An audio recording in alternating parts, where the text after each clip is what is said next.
Ora, bem-vindos, o meu nome é André Ventinhas e seguimos então com Broken Money, de Lynn Alden, o livro que temos estado a acompanhar. Aqui falamos, como já sabem, de literacia financeira, mercados, finanças e tudo o que é relacionado com os mercados financeiros. Portanto, seguimos com Broken Money, de Lynn Alden, em que entramos no capítulo 10, no sistema de Bretton Woods. Depois da Primeira Grande Guerra, alguns países, incluindo a Rússia e a Alemanha, sofreram hiperinflação. Depois da desvalorização da moeda, claro, a Inglaterra ancorou moeda novamente ao ouro. Os danos estavam feitos, agora passava-se a nova estabilização monetária. Bom, isto iria ter um preço bastante caro para a Inglaterra. Portanto, a Inglaterra, na altura, era a moeda da reserva, tinha a moeda da reserva do mundo. Hoje é os Estados Unidos com o dólar. Naquela altura era o pound inglês, que era a moeda mais importante do mundo. Houve, portanto, uma, digamos que retirou-se a âncora que a moeda tinha ao ouro portanto, perdeu-se o lastro e perdeu-se o controlo à quantidade de moeda que era colocada no sistema e a anomalia começou a gerar-se ao nível da moeda inglesa, que era, como eu já referi aqui, a moeda de troca. Portanto, se dois países, imaginemos Turquia e Portugal, por exemplo, tivessem de fazer uma troca comercial, esses dois países não confiariam na moeda. Portugal, na altura, o escudo, a Turquia, com a sua moeda, não tinham confiança na sua moeda e então utilizavam o pound como meio de troca, porque era a moeda de reserva e era aquela que apresentava, na altura, uma maior estabilidade. Isto dá um certo poderio ao país, mas depois, a partir de uma certa altura, quando o país começa a perder o controlo da moeda que tem emitida, coloca-lhe um grande dilema.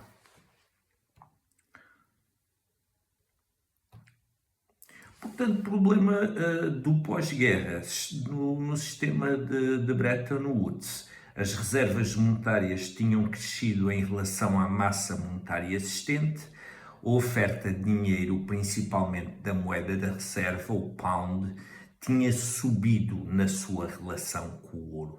Portanto, já falámos aqui desta evidência. O ouro tinha sido escasso para financiar a guerra.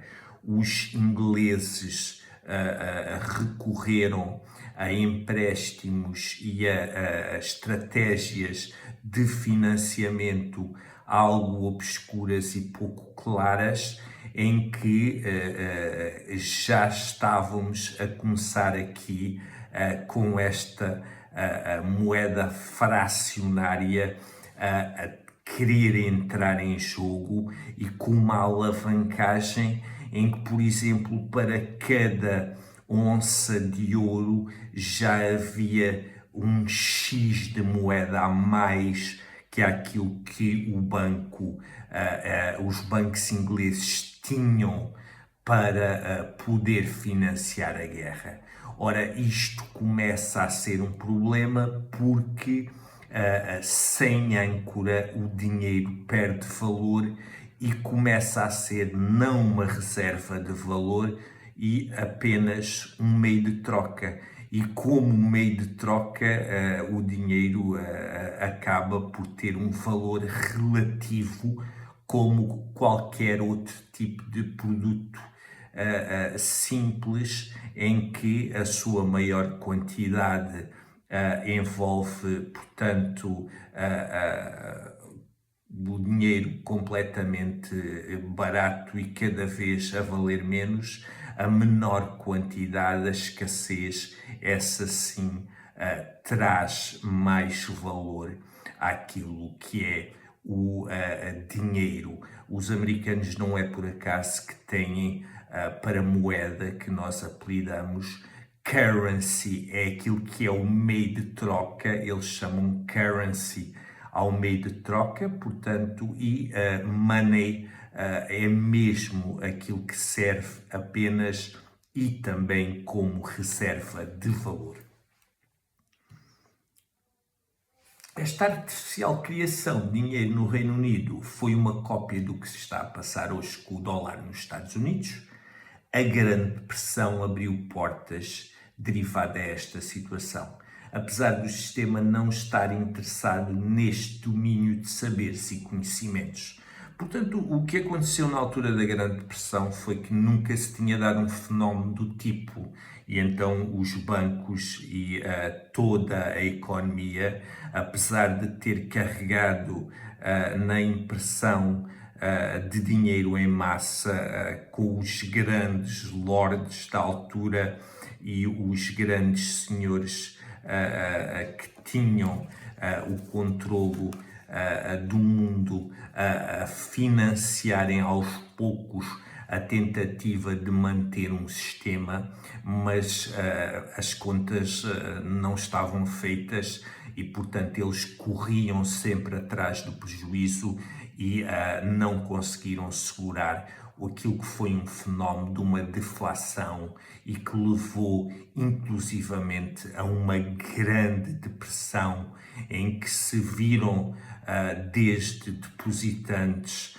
a forradores, pessoas a ficarem sem emprego, havia filas de pessoas para comer uma simples sopa porque houve um descontrolo e uma perda total de ter o sistema equilibrado e num funcionamento normal para aquilo que se pretendia.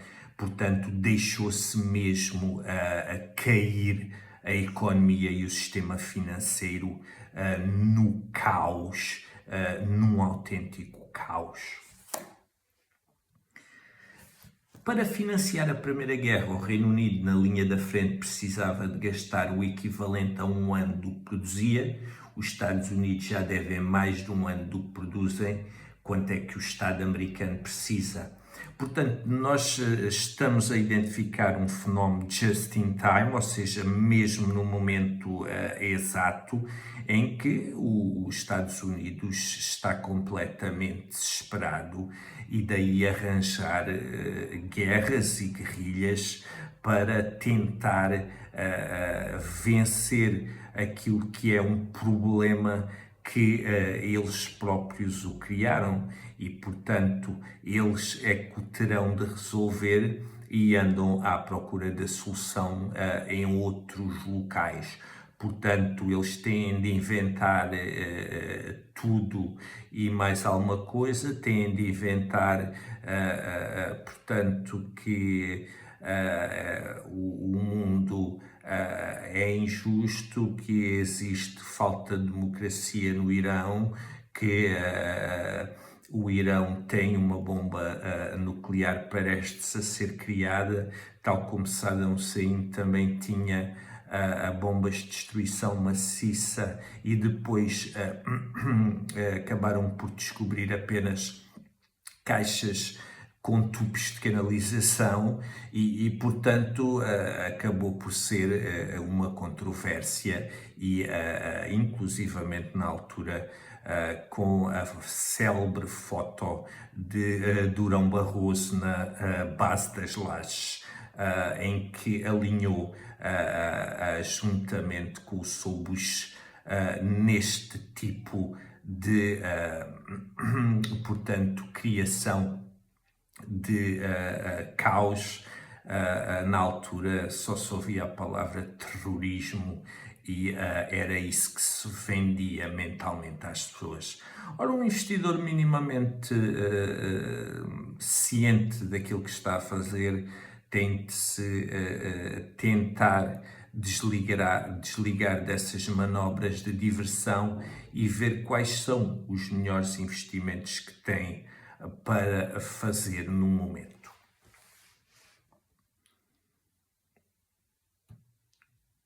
Portanto, aqui vemos o sistema, portanto, de Bretton Woods, aquilo que foi o valor do pound, portanto, 100 pounds, ou seja, a tal moeda de reserva inglesa, aquilo que, sobretudo após a Primeira Guerra, em que já estava quase a bater nos 50 pounds, portanto, a valer com a passagem do tempo entre 1750 e 2023, o que se comprava com 100 pounds, portanto, só já 50, portanto, faziam, comprava-se, portanto, já muito menos ao longo do tempo. Portanto, a moeda foi desvalorizando, inclusivamente até chegar a zero. Portanto, todas as moedas fracionárias perdem valor até zero. E, portanto, isto é um grande aviso em que o dinheiro, com o tempo, vai perdendo valor. Atenção que aqui olhamos numa perspectiva da perda de valor do dinheiro, mas se virmos as coisas num âmbito de compra de produtos ou serviços, o que isto quer dizer é que estes 100 pounds aos ingleses, o que compravam, portanto, por volta de 1700, 1800, com o tempo era preciso muito mais dinheiro para comprar os mesmos produtos. Portanto, aqui no gráfico temos uma ótica de desvalorização da moeda, aquilo que ela já não compra e já não faz. Se olharmos numa ótica de compra de bens e serviços, os 100 no futuro já precisaríamos de 200, no futuro já precisaríamos de 300 e por aí fora. Portanto, demos até inclusivamente já o exemplo em que Portugal, desde o momento que entrou na União Europeia até entrar no euro, Portugal precisou, portanto, de uma desvalorização do escudo enorme, em que os portugueses tiveram uma inflação por volta de 230%. Nós lembramos bem da dita calculadora em que um euro valia 200 escudos e que, portanto, foi um massacre em que ficámos com os rendimentos de um país que estava ainda muito em vias de desenvolvimento e já a entrar num jogo de moeda de país forte, como era a Alemanha, a França e outros países que já estavam muito mais bem preparados. E a nível de competitividade, é óbvio que partimos logo do ponto de vista mais fraco. Especulação, crédito cresce e grande depressão eram inevitáveis perante um cisne negro e desconhecido. A dívida total era de 173 bilhões em 1929, a base monetária era de 6 bilhões. Só a base monetária estava coberta por ouro. Portanto, vocês vejam bem, estes bilhões, poucos, escassos bilhões, era o que estava coberto, portanto, pelo ouro, era aquilo que tinha o lastro seguro, mas os 170 e qualquer coisa bilhões de dinheiro que estava convertido já e amarrado à economia com promessa de pagamento, aquilo que era pó no sistema, esse não estava ancorado e fazia já parte do erro que tinha sido cometido e daquilo que andava no campo da especulação. Ora, se existe uma anomalia no sistema, como por exemplo houve em 2008, portanto, se há uma falha e essa falha leva a sucessivas falhas do sistema, aquilo que acontece é um choque de cadeia que depois tem um efeito de bola de neve e em que uma falha de um pagamento vai gerar a falha de outro e assim sucessivamente. É como se víssemos as peças de dominó a cair umas seguidas às outras. E, portanto, isso foi o que aconteceu na crise imobiliária de 2008, em que os financiamentos dos imóveis serviram para tudo e depois, quando se foi a apurar a real conta, muito daquilo que havia era pó e apenas ilusão. E, portanto, depois houve um buraco no sistema que custou a ser remendado e que criou grandes embaraços a muitos dos cidadãos mundiais nos Estados Unidos, na Europa e noutras zonas do planeta. Portanto, no início dos anos 30 o sistema rebentava, os bancos falhavam, a oferta de dinheiro caía, depositários não tinham nada, credores eram arrasados e pessoas perdiam empregos. Extremismo político despertou, a Segunda Guerra estava ao virar da esquina.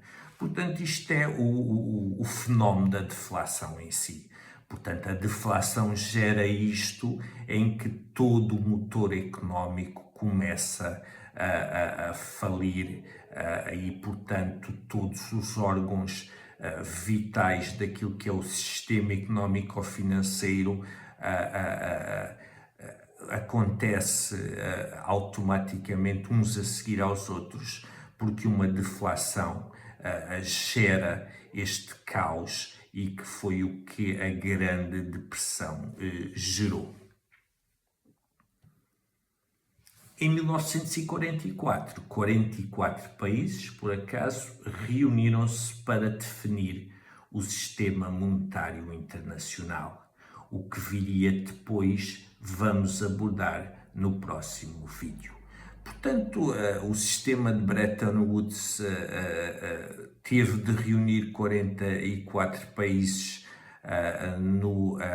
após a Segunda Guerra e vamos depois ver de fundo o que foi feito e o que se gera a partir daí.